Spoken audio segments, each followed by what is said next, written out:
gospodje, dragi visoki gostje, dragi nominiranci. Živa Miša? Ja, že? Ja, dragi vsi, ki ste prišli, malo kofirca in vsi, ki ljubite večer z veliko začetnico.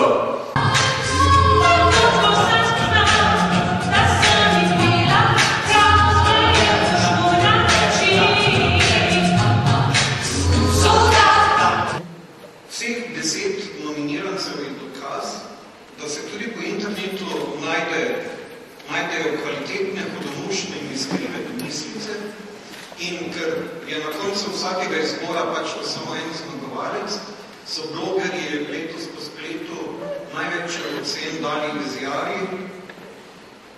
Lahko je varčevati pri potovanjih v daljne kraje, težko pri kosilu. Avtor in...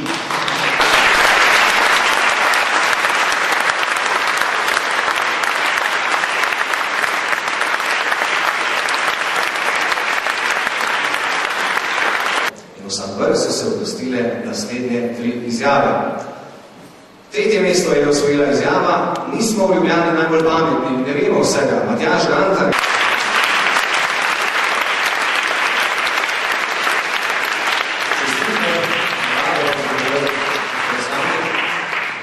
Torej, nagrado prejema Matjaž Motokar, direktor področja korporativnih komunikacij. Drugo mesto in 3207 glasov je prejel gospod Ivan Simič.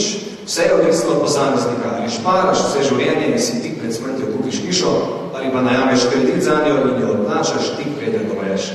No, na davčni upravi bodo že vedeli, ne?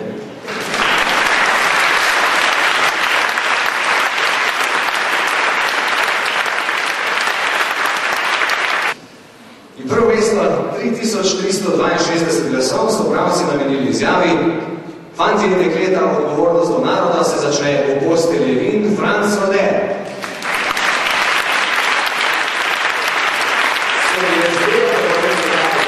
Zelo sem počaščen nocoj, da v imenu samega kardinala Franca Rodeta sprejemam to nagrado Bob leta. Zakaj se pa kardinal Rode prireditve ni mogel udeležiti? Kardinal se trenutno nahaja v Bruslju, ima veliko obveznosti. Povedal je, da če tudi bi ne imel opravkov v Bruslju, da bi imel tudi v Rimu samem in zato se pač obrnil na nas. Zakaj mislite, da je bila ljudem vaša izjava zanimiva? Tudi ne vem, zakaj mi je bila, verjetno zaradi tega, ker je življenjska. Kaj ste želeli z njo povedati? Vse sem želel povedati, da kakorkoli se odločiš, na konec je popolnoma identičen, pomeni, odločiti se moraš samo, ali boš neke dobrine užival od začetka, pa jih odplačal na koncu, ali boš po celo življenje varčeval, pa si jo na koncu kupil. Je bila zmagovalna izjava kardinala Rodeta tudi za vas najprodornejša? Torej, njegova izjava je dokaj praktična. Na prireditvi smo slišali, da nekateri jedo veliko bolje kot vi. Ste to res želeli povedati z vašo izjavo? Da bolje jedo kot jaz. Ja, no ja, mislim, da niti ne. Mislim, da ne spadam v tisti sloj ljudi, ki bi morali varčevati. Tako da. Na blogu pišete predvsem o zunanji politiki. Se slovenski namenoma izogibate? Moram priznati, da včasih da.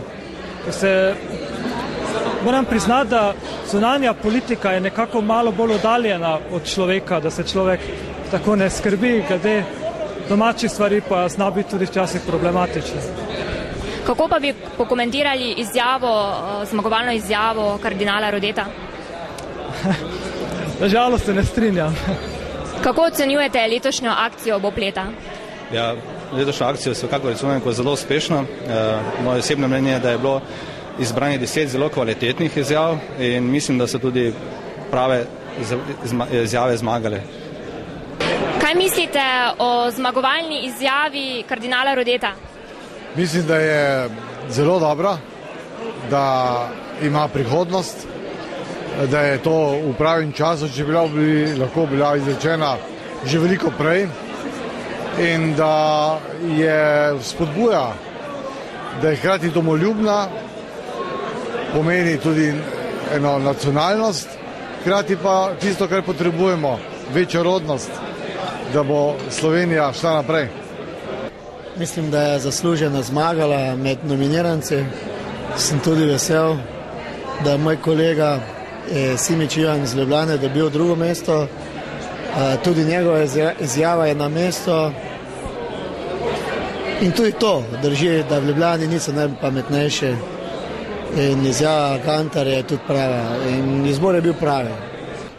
Moram reči, da je zelo duhovita in ko smo se z ženo pogovarjali, sva je dala kar velike možnosti za zmago. Mislim, da je odlična. Ne? Jaz mislim, da je prava, glede rodnosti, sploh glede na to, da o tem veliko govorimo, pa malo naredimo. Pa tudi za drugo mesto, jaz mislim, da za mlade sta obe dve pomembni. Prva govori o rodnosti, druga pa o stanovanjih.